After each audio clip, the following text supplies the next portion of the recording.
안녕하세요. 한성대학교 사회과학부 조재우입니다. 오늘은 스마트 계약 쉽게 이해하기라는 주제로 여러분께 말씀을 드리도록 하겠습니다. 스마트 계약이란 무엇일까요?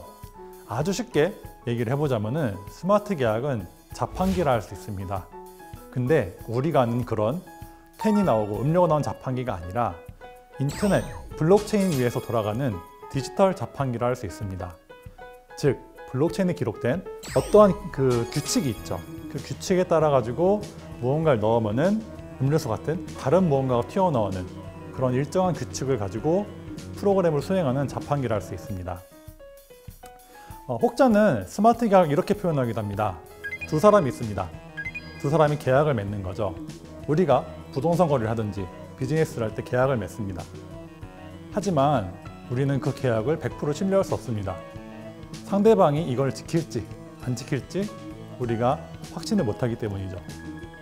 계약을 하고서 우리가 이걸 지키겠다 해놓고서 말을 바꿀 수도 있습니다. 그때 보통 우리는 보증기관이라는 제3자를 둬가지고 그 계약을 이행할 수 있도록 강제합니다. 근데 스마트 계약에서는 이런 중간에 보증기관이 없이 블록체인에서 바로 계약이 실행되고 완결되는 그러한 특징이 있습니다. 보증기관이 없는 이만큼 훨씬 더 효율적이고 비용이 절감되는 특징이 있는 거죠. 그러면은 블록체인 기반한 스마트 계약은 어떤 특징을 가지고 있을까요? 이를 말씀드리기 위해서 먼저 블록체인에 대해서 간단하게 제 나름대로의 정의를 설명드려야 될 것 같습니다.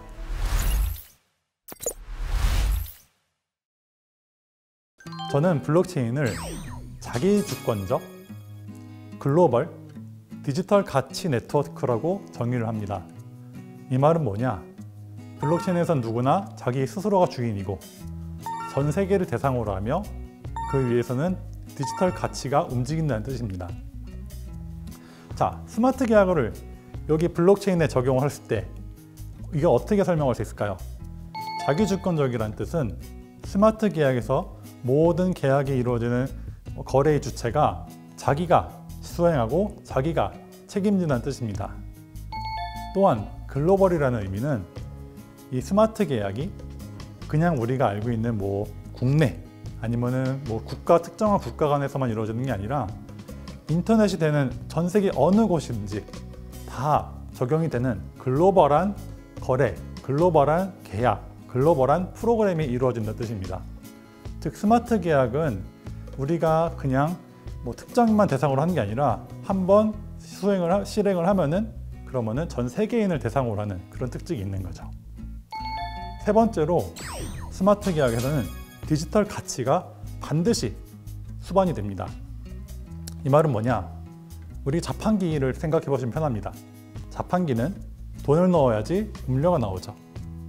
그때 자판기도 가치가 들어가고 무언가 다른 가치가 나오는 거, 이런 과정을 겪습니다. 스마트 계약도 마찬가지입니다. 우리는 스마트 계약을 수행할 때 어떠한 가치를 집어넣습니다. 대부분의 경우 그렇습니다. 혹여 가치를 안 넣는다 하더라도 블록체인에서는 수수료라는 특정한 규칙이 있는데 수수료 명목으로 조금이나마 가치가 들어갑니다. 그러면은 다른 무언가 또 다른 가치를 가진 결과물이 나오는 거죠. 근데 그 가치는 디지털입니다.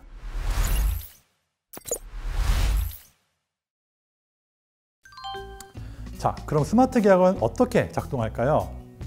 이 부분은 조금 어렵기 때문에 제가 최대한 쉽게 설명을 드리고자 합니다.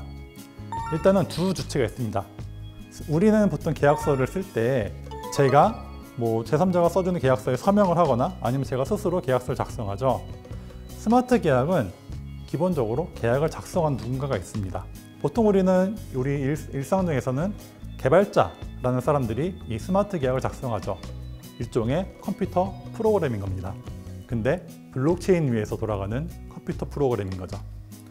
그럼 개발자가 무언가 스마트 계약을 작성해가지고 블록체인에 올리면은 그 올리는 작업은 채굴자 혹은 검증자라는 사람들이 담당을 합니다. 그냥 공짜로 해줄까요? 아니죠. 이 사람들은 올리는 수수료를 받습니다.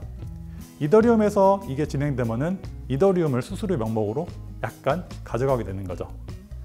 그러면은 이 채굴자들이 아니면 검증자들이 블록체인에 올리고 블록체인에서 이 스마트 계약을 저장을 한 상태로 있게 됩니다. 그러면은 저희 같은 사용자들은 이 스마트 계약, 내가 원하는 계약을 호출을 합니다. 이 계약이 마음에 들어. 난 이 계약을 쓰고 싶어. 그러면은 이 계약을 나는 이러이러한 명령어, 이러이러한 옵션들을 가지고 수행을 할 거다 라고 블록체인에 명령을 보냅니다. 이 역시 수수료가 들어가고 이거 역시 채굴자 혹은 검증자가 중간에서 처리를 해줘야 됩니다. 그러면은 이게 블록체인에 그 명령어가 넘어가서 블록체인의 상태, 즉 우리의 잔고라든지 아니면 토큰의 개수라든지 이런 걸 바꾸고 우리는 그 블록체인에 나온 결과물을 확인을 할 수 있는 거죠. 이 과정은 즉각 이루어집니다.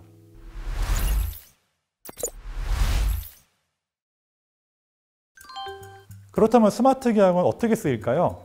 대표적인 예가 하나 있습니다. 바로 토큰입니다. 근데 그냥 토큰이 아니라 블록체인 위에서 표준화된 토큰입니다. 대표적인 예시로 ERC20이라는 거 있습니다. 여러분이 거래소를 좀 이용해 보셨다면 한 번쯤은 보셨을 만한 내용입니다. ERC20은 이더리움에서 토큰 발행의 표준 스마트 계약입니다. 이것을 통해 가지고 이더리움에서 어떠한 디지털된 가치를 표준화된 토큰으로 올릴 수 있는 거죠. 그리고 이거 말고도 ERC721, 즉 NFT에 관련된 표준 스마트 계약이 있습니다. 이러한 계약들을 통해 가지고 우리는 우리가 원하는 디지털 가치를 블록체인에 올리고 거래하고 전송하고 또 저장할 수 있는 겁니다. 또 다른 스마트 계약 예시로 2017년에 한창 유행했던 지금도 종종 하는 ICO라는 것이 있습니다. ICO는 이니셜 코인 오퍼링, 즉 초기 코인 판매라는 영어의 약자인데요. 이거는 우리가 어떤 사업을 하겠다 하고서 코인을 판매하는 행위입니다. 우리나라에서 이제 뭐 정책적으로 호불호가 갈리긴 하지만은 기술적으로 보면은 이 역시 스마트 계약입니다. 어떻게 이게 이루어질까요?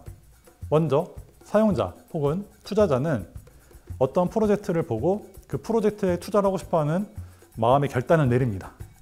근데 그 투자자들, 그 개발하는 곳에서는 우리의 개발하는 프로덕트는 이러한 ICO 스마트 컨트랙트에 올라가 있어, 스마트 계약에 올라가 있어 라고 얘기를 해주면은 우리는 그 스마트 계약을 봅니다. 거기에 보면은 자, 이 토큰이라는 프로젝트는 1, 2더에 몇 개야 라고 규칙이 정해져 있습니다. 그거를 보고서 우리는 나는 몇 개 사야겠어 하고 그만큼의 이더리움 혹은 다른 토큰을 보냅니다. 그러면은 거기에서 그 정해진 스마트 계약에 정해진 규칙대로 우리는 토큰을 받는 거죠. 이 역시 즉각 중간에 누군가 보증자의 개입이 없이 자동으로 이루어집니다.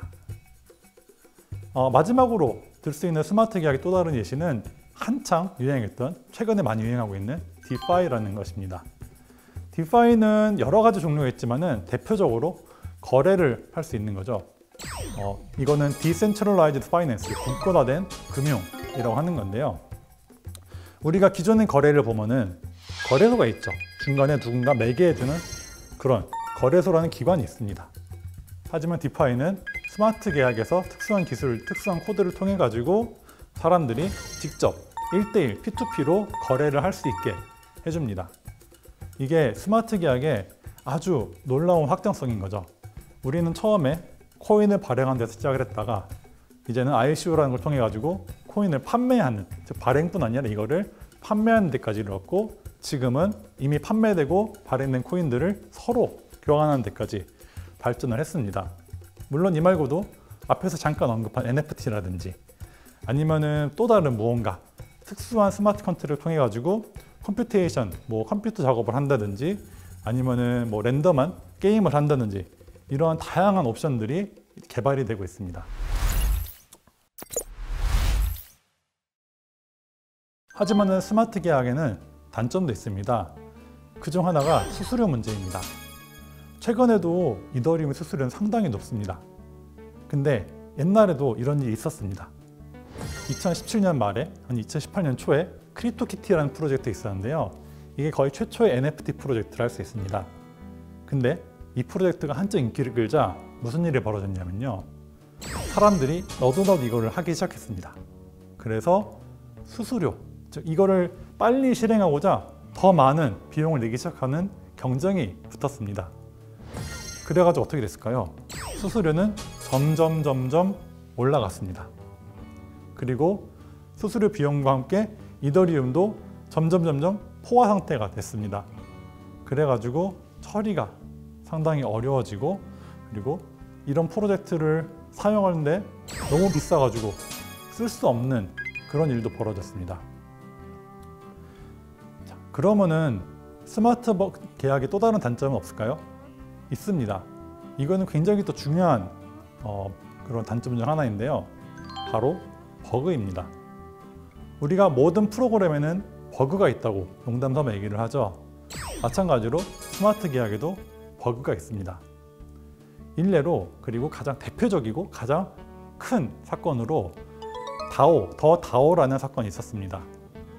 이 사건은 이더리움이 나오고 얼마 안 돼서 벌어졌는데 이것이 스마트 계약의 버그 때문에 일어났습니다.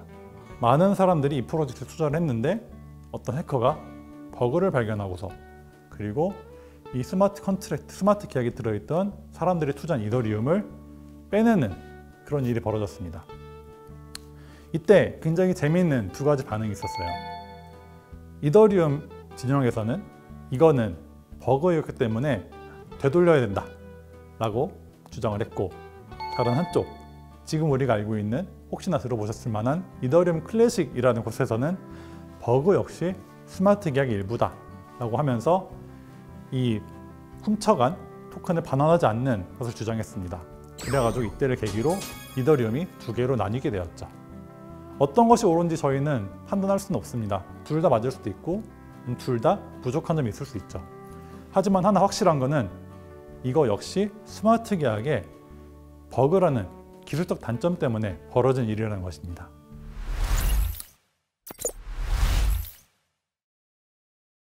자, 이렇게 스마트 계약에 대해서 간단하고 조금은 그래도 많은 얘기를 함축적으로 압축해가지고 얘기를 해봤는데요. 그렇다면 스마트 계약은 어떠한 미래를 가지고 있을까요? 우리가 여기서 섣불리 얘기하기는 조금 어려울 수 있습니다. 하지만 저는 한 가지 확신하는 부분이 있습니다. 지금 이 그림을 보시면은 세계가 뒤집혀 있습니다. 어떤 분은 이걸 보고서 스마트 계약이 이 세계를 뒤집어 엎나요? 라고 말씀을 하셨는데요. 그것도 맞는 말입니다. 스마트 계약은 우리 세계를 뒤집어 엎고 있습니다. 아까 보셨죠? 금융을 뒤집어 엎고 있고요.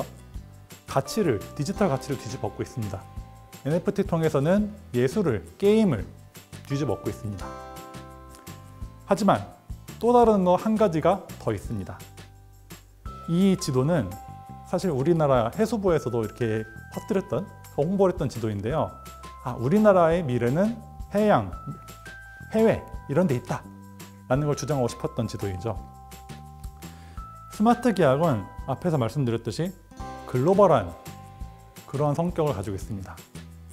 우리가 스마트 계약을 잘 이용한다면 우리는 우리나라에만 머물러 있는 것이 아니라 이 스마트 계약을 통해 가지고 전 세계로 우리의 영향력을 확장할 수 있는 그런 기회를 가지고 있다고 저는 믿습니다.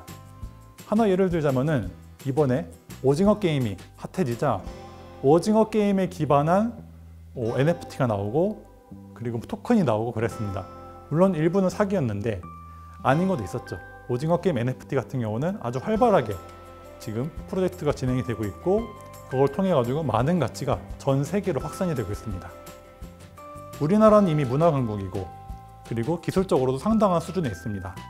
이러한 상황에서 스마트 계약은 우리나라의 미래의 잠재력, 강점을 아주 강력하게 살려줄 그런 유용한 도구라고 저는 생각을 하고, 우리 모두 여기에 조금이나마 관심을 갖고 조금 어렵더라도 이해하는 노력을 할 필요가 있다고 저는 생각합니다.